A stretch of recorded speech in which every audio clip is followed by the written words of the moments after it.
अस्सलाम वालेकुम, welcome to Harvard academy. आज का हमारा सेशन जो है उस पे पहले हम ओवरव्यू करते हैं। इनकम स्टेटमेंट पे हमने बात करनी है। तो इनकम स्टेटमेंट हम फिनेंशियल स्टेटमेंट का एक हिस्सा है, यानी कि जब हम लास्ट लेक्चर में हमने जो बातें की थी वो बहुत ज़रूरी है कि आप उनको इन डिटेल जो है वो गो थ्रू करें, और उसके बाद ये बातें आपको ज़्यादा डिटेल से समझ आएंगी। तो आज हमने इनकम स्टेटमेंट पे बात करनी। तो इनकम स्टेटमेंट का आप अगर अपना ज़हन में खाका लेके आएँ तो हम किस तरीके से इनकम स्टेटमेंट बनाते होते थे, तो आपको डेफिनेटली पता होना चाहिए। यहाँ पे उसका होता था हिस्सा प्रॉफिट एंड लॉस अकाउंट का। यहाँ पे हम पहले पोर्शन प्रॉफिट एंड लॉस, और उसके बाद हमारी सेल्स होती हैं, और उसके बाद उसमें से यहाँ से जितनी चीज़ें उसमें से माइनस करनी होती हैं, और यहाँ पे बैलेंस हम सीडी करते हैं, और यहाँ पे बैलेंस हम बीडी करते हैं।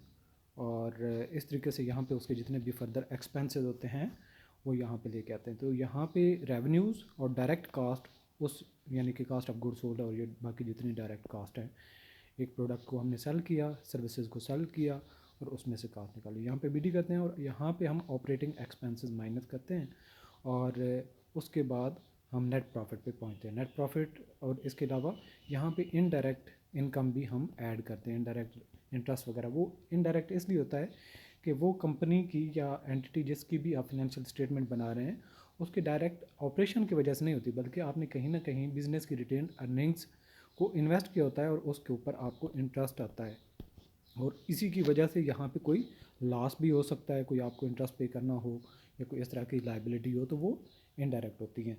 लेकिन एक पूरे ड्यूरेशन में, एक पूरे पीरियड में जो आपकी कंपनी है, जो आपकी एंटिटी है, उसकी परफॉर्मेंस हमें बता रहा होता है कि उसने उस स्पेसिफिक टेन्योर में, वो 3 महीने का पीरियड था, 6 का था या 1 ईयर का था, तो उसमें उसने क्या परफॉर्म किया। तो ये होती है जो हमारे पास स्टेटमेंट, इसको हम कहते हैं इनकम स्टेटमेंट। इसी पे हमने आज डिस्कस करना है in details. So income statement क्या है? The trading account and the profit and loss account together termed as income statement. So यहाँ पे अगर हम पिछले सेशन में यहाँ पे देखें, यहाँ पे profit and loss account, income statement and profit and loss account. तो यहाँ पे हमारे पास पहले ट्रेडिंग अकाउंट होता है। ट्रेडिंग यहाँ पे शुरू में लिखें, trading and profit and loss account, सही है जी। ये ऊपर वाला पोर्शन ट्रेडिंग का होता है, और यहाँ पे प्रॉफिट एंड लॉस अकाउंट का हिस्सा होता है। सो यही बात की गई थी, trading account and profit and loss account are together termed as income statement. In it helps in demonstrating the financial performance. क्या शो करता है? मेन जो बात है, financial performance of business over a given accounting year. ये बात important है कि अकाउंटिंग ईयर जो स्पेसिफिक है उसमें it is based on the flow concept. तो पर्पज़ क्या है? The primary purpose of the income statement is to report. ये इंपॉर्टेंट सवाल यहाँ पे बनते हैं। The primary purpose of the income statement is to report a company's financial performance over a specific period. ये क्या है?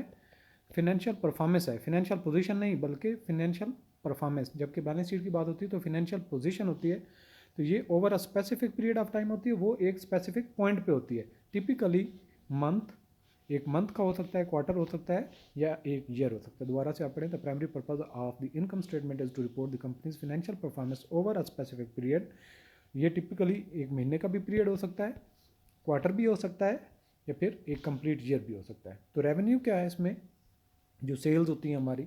The income statement begins with the total revenue generated by the company from its core business.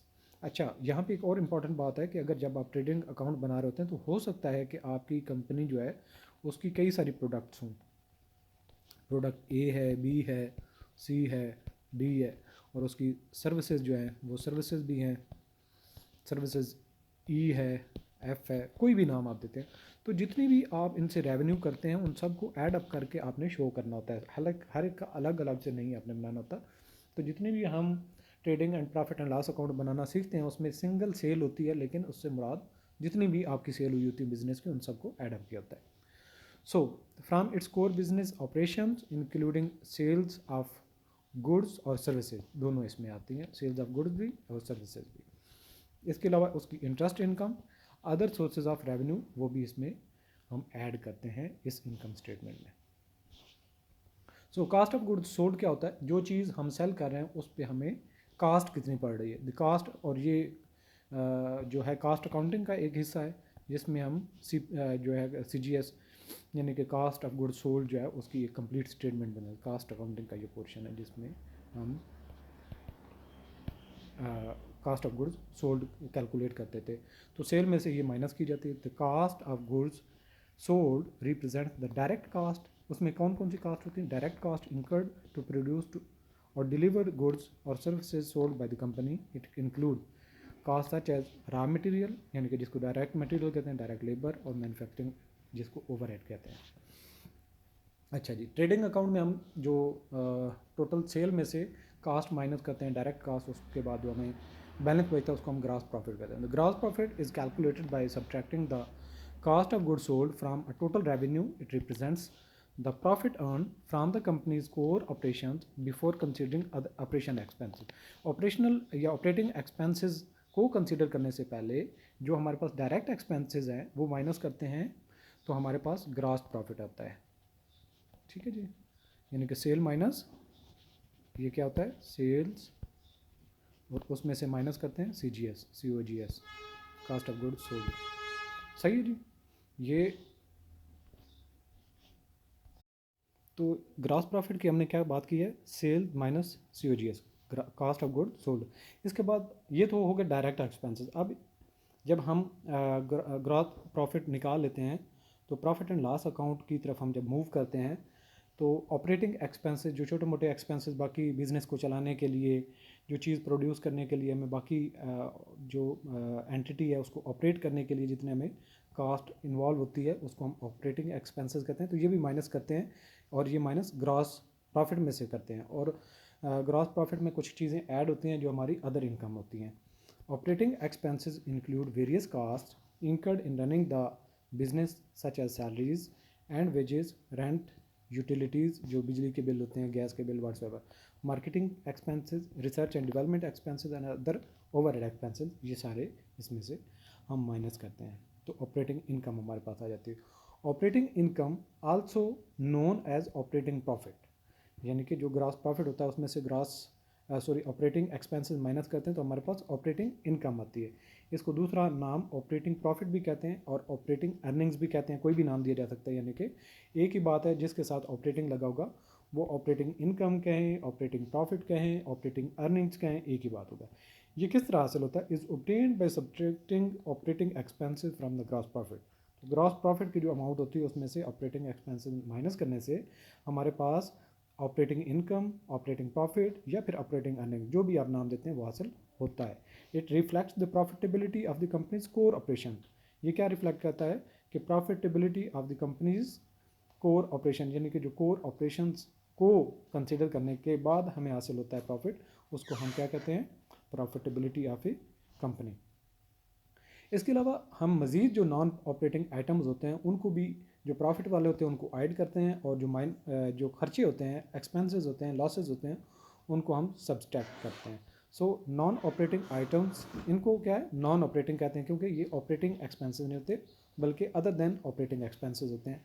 और revenues, ये revenues भी हो सकते हैं, expenses, gains और लॉसेस, यानी कि कोई चीज़ आपकी पड़ी थी ओल्ड जिसकी वैल्यू कुछ और थी लेकिन आपने सेल की, उसमें से आपको प्रॉफिट भी हो सकता है, लॉस भी हो सकता है, that are not directly related to the company's core operation. ये कंपनी के मेन ऑपरेशन के साथ लिंक नहीं होते। They include item as such as interest income, यानी कि जो आपने किसी को लोन दिया होगा उसके ऊपर इंटरेस्ट इनकम होती है, या कहीं से लोन लिया हुआ है बैंक वगैरह से, उस पर इंटरेस्ट के एक्सपेंसेस होते हैं।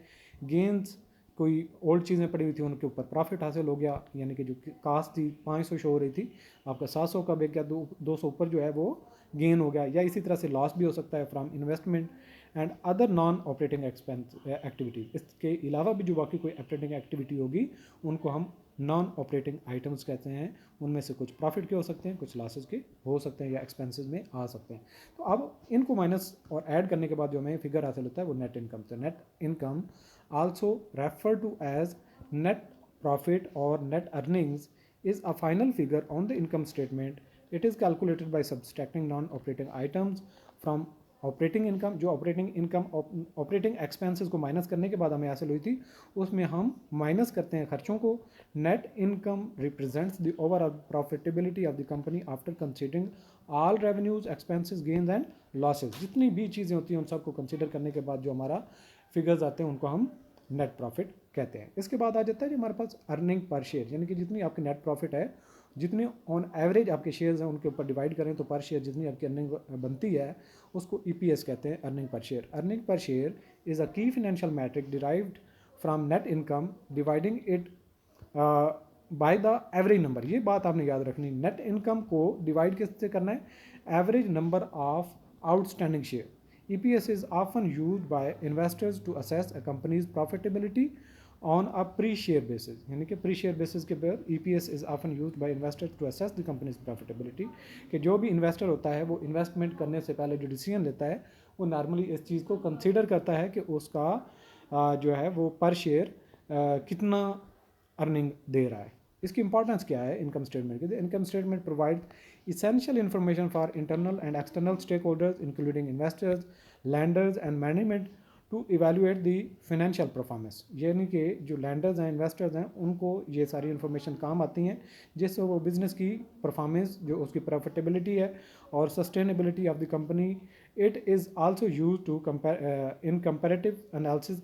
ये कंपैरेटिव एनालिसिस, ट्रेंड एनालिसिस और फोरकास्टिंग के लिए भी एस्टिमेट होती है। यानी कि कंपैरेटिव एनालिसिस, एक दो कंपनीज़ हैं एक जैसा ऑपरेट कर रही हैं, शुगर की हैं, व्हाट्सएवर जो भी हैं, उन सब को देखना कि इन तीनों चारों में से कौन सी अच्छी परफॉर्म कर रही है, कंपैरिजन करता है। ट्रेंड एनालिसिस होता है कि जी 2010 में कितना प्रॉफिट था, 2015 में कितना था, 2020 में कितना था, 2025 में कितना प्रॉफिट होगा, 2030 में कितना प्रॉफिट होगा, तो ये ट्रेंड को देखना है। इसके अलावा फोरकास्ट करना कि जी मैंने अगर इनकम हासिल करनी है तो कहाँ से मुझे ज़्यादा इनकम हासिल हो रही है, तो ये फोरकास्टिंग भी इसी भी होती है। अब हमने जितनी भी चीज़ें डिस्कस की हैं हम उससे अपनी अंडरस्टैंडिंग को डेवलप करते हुए कुछ MCQs पे प्रैक्टिस करते हैं।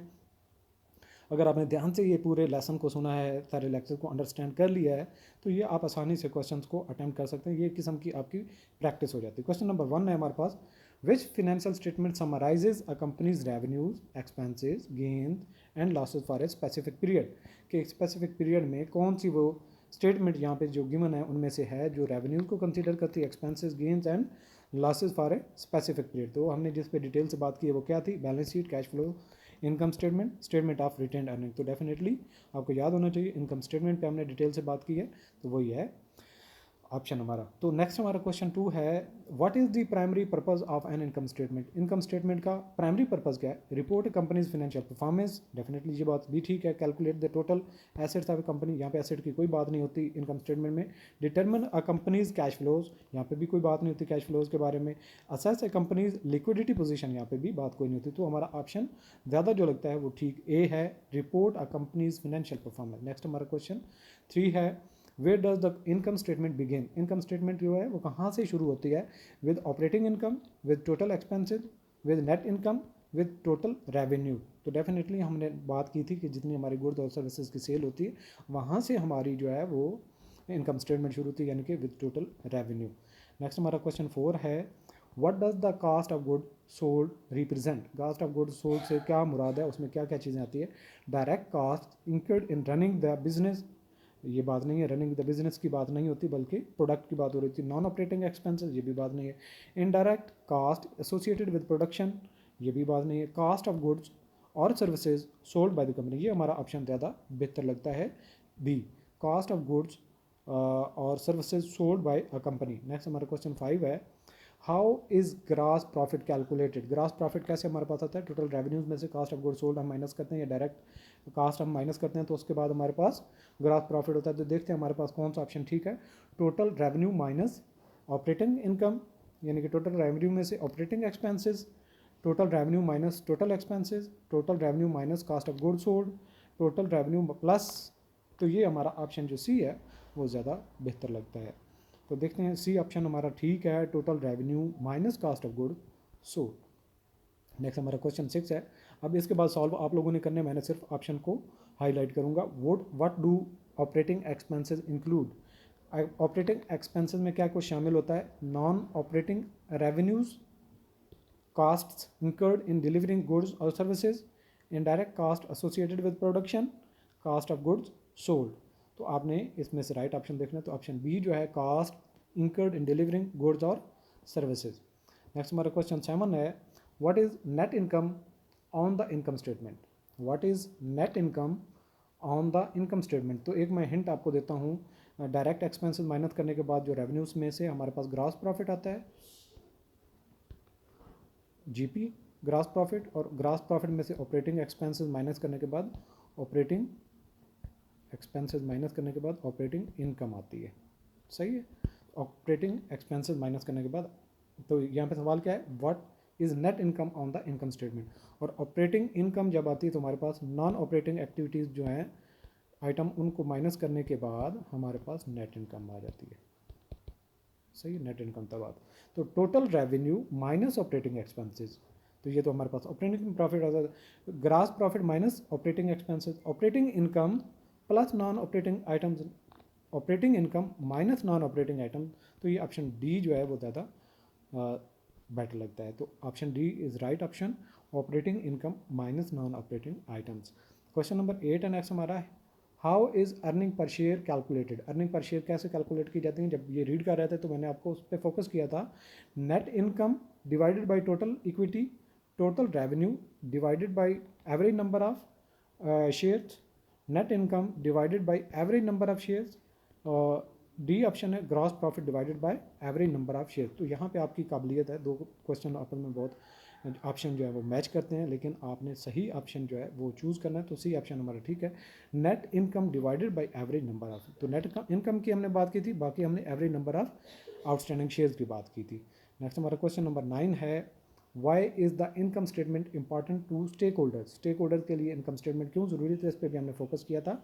It determines a companies liquidity position, it assesses a company's solvency, it evaluates the company's financial performance and profitability, it tracks a company's cash flows.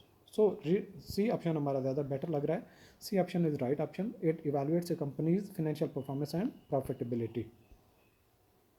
Next हमारा क्वेश्चन 10 है, what does the income statement help stakeholder, what does the income statement help stakeholder, यानी कि जो income statement है stakeholder की मदद कैसे करती है। Evaluating investment, financial planning, determining the company's net worth, assessing the company's risk profile, analysing market trend.